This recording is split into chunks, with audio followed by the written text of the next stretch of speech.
दोस्तों नमस्कार, मैं राम सेवक प्रजापति LIC अभिकर्ता। जैसा कि आपको जानकारी है कि मैं जब भी आपके लिए कुछ वीडियो बनाता हूं या तो आपके लिए कुछ महत्वपूर्ण टॉपिक लेके आता हूं, और आज भी आपके लिए उसी टॉपिक के साथ में आया हूं। और आज मैं आपको बताऊंगा कि इनकम टैक्स जो होते हैं उसको जमा करने के क्या क्या फ़ायदे होते हैं, और उस इनकम टैक्स में कितने रुपए का आपका बीमा रहता है, उस इनकम टैक्स में कैसे आपके बीमे की कैलकुलेशन होती है। तो पूरी जानकारी देखने के लिए आप वीडियो को लास्ट तक देखिए। तो वीडियो को शुरुआत करते हैं, बात करते हैं अपन इनकम टैक्स की।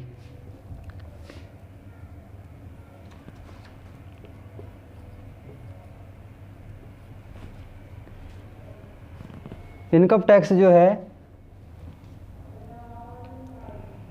Income tax return file, income tax जो अपन जमा करते हैं उससे मिलने वाले कई तरीके के फ़ायदे हैं, जैसे आपने सुना भी होगा। तो सबसे पहले उसी फ़ायदे की बात करते हैं।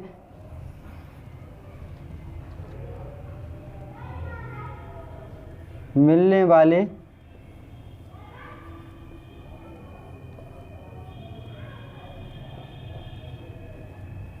फ़ायदे, इनकम टैक्स जो अपन जमा करते हैं उससे सबसे पहले मिलने वाला फ़ायदा है आपका जो TDS कटा है, TDS वापसी।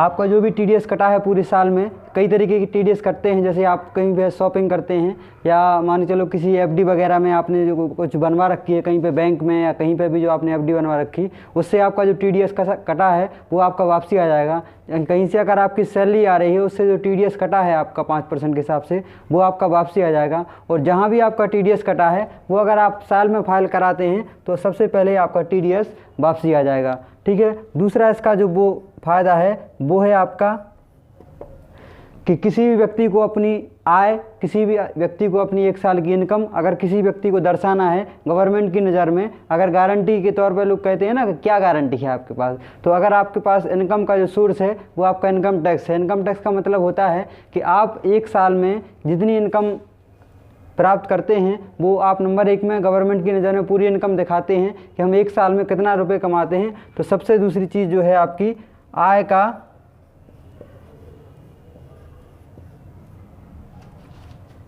ब्यौरा या प्रमाण पत्र, जिससे आपकी 1 साल का जो आय है उसका कैलकुलेशन किया जा सकता है, और इसी आधार पर गवर्नमेंट की नज़र में आपने जो पैसा कमाया है वो आपने दर्शाया है। तीसरा जो इसका फ़ायदा है वो है आपका कहीं पर भी आप किसी भी कार्य के लिए जाओगे तो सबसे पहले वो आपके इनकम का सोर्स मांगेगा। जैसे आपको कहीं पे अगर लोन की ज़रूरत है तो सबसे पहले वो मांगेगा आपको कि आपका इनकम टैक्स या ITR जो है वो 3 साल के आपको जमा करने पड़ेंगे, उसके बाद ही आपको लोन मिलेगा। तो लोन के लिए भी इसकी आवश्यकता होती है। और चौथी चीज़ जो है, बात करेंगे चौथी चीज़ की, तो चौथी चीज़ जो है उसमें रहता है आपका बीमा। इस बीमा का भी कुछ नियम कानून है। ये बीमा चलता है आपका थर्ड पार्टी बीमा।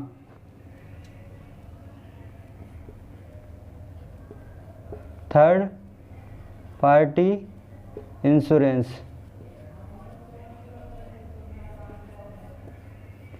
किसी व्यक्ति की अगर डेथ हो गई है और वो डेथ किसी दुर्घटनावश हुई है तो इसका कैसे कैलकुलेशन किया जाएगा कि उस व्यक्ति की जो डेथ हुई है उसको कितने का क्लेम मिलना चाहिए या कोर्ट से उसका कितने का क्लेम दिया जाना चाहिए। तो ये सब आपका डिक्लेयर हो पाता है आपकी आय से, कि आपने 1 साल में कितनी आय अर्जित की है। उसी आय का आपका 10 गुना का बीमा मिलेगा। अगर आपने 1 साल की इनकम 5 लाख रुपए दिखाई है इंटू 10 इक्वल टू 50 लाख रुपया, मतलब अगर कोई व्यक्ति ने इनकम टैक्स जमा कर रहा हो, ठीक है, और उनकी दुर्घटना से कौन मृत्यु हो जात तो उसके लाने जो क्लेम बने वो बने आपको 50 लाख रुपया को।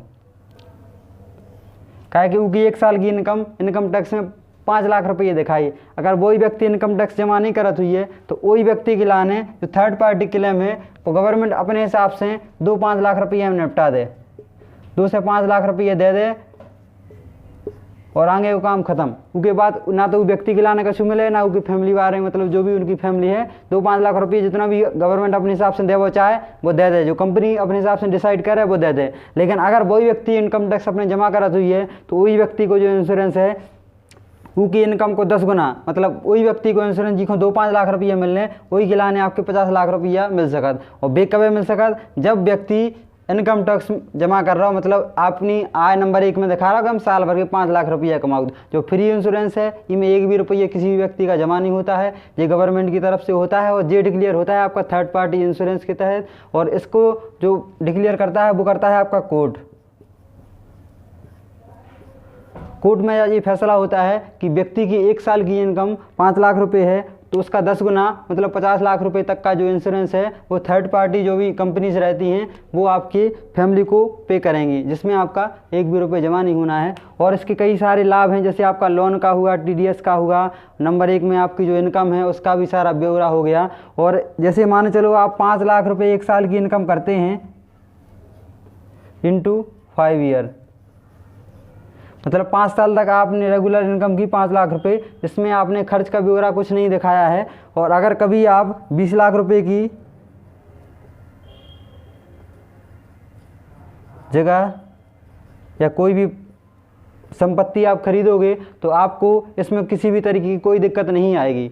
मतलब अगर आपको कोई संपत्ति खरीदनी है या कोई भी आपको प्रॉपर्टी लेनी है और अगर आप 20 लाख रुपए तक की खरीद लोगे तो 5 लाख की इनकम के हिसाब से आपकी 5 साल की इनकम हो गई 25 लाख रुपए। मतलब आप 25 लाख रुपए तक की कोई भी प्रॉपर्टी खरीद सकते बिना किसी रेस्ट्रिक्शन के, मतलब बिना किसी रोक के। ठीक है, तो इस तरीके कई फ़ायदे हैं जो आपको इनकम टैक्स जमा करने से मिलते हैं। तो और इनकम टैक्स जमा करने के लिए आपको जो आवश्यक दस्तावेज हैं वो आपको जानकारी होगी ही। अगर आपका पैन कार्ड है तभी आपका TDS कटता है, तो जो आपका आधार कार्ड, पैन कार्ड और बैंक पासबुक का जो भी स्टेटमेंट 1 साल का वो आपका लगेगा, तो वो भी हम आपको बता देते हैं, वो आपको जानकारी है। Aadhaar card, PAN card, bank passbook और 1 साल का स्टेटमेंट, ये तीनों कागज़ आप अपने जो भी आपका वकील है, CA है, उसका आप उसको मतलब ये तीनों चीज़ें आप प्रोवाइड करा देंगे, वो आपका इनकम टैक्स फाइल कर सकता है। अगर आपके पास किसी भी तरीका कोई CA वकील नहीं है तो आप खुद से भी अपना इनकम टैक्स फाइल कर सकते हैं। सीधे अपन को incometax.com उस पर जो साइट है इनकम टैक्स की, उस पर आपको जाकर अपना रजिस्ट्रेशन भी चेक कर सकते हो और वहाँ से आप खुद अपना इनकम टैक्स भी भर सकते। तो दोस्तों धन्यवाद वीडियो को लास्ट तक देखने के लिए। जय हिंद दोस्तों।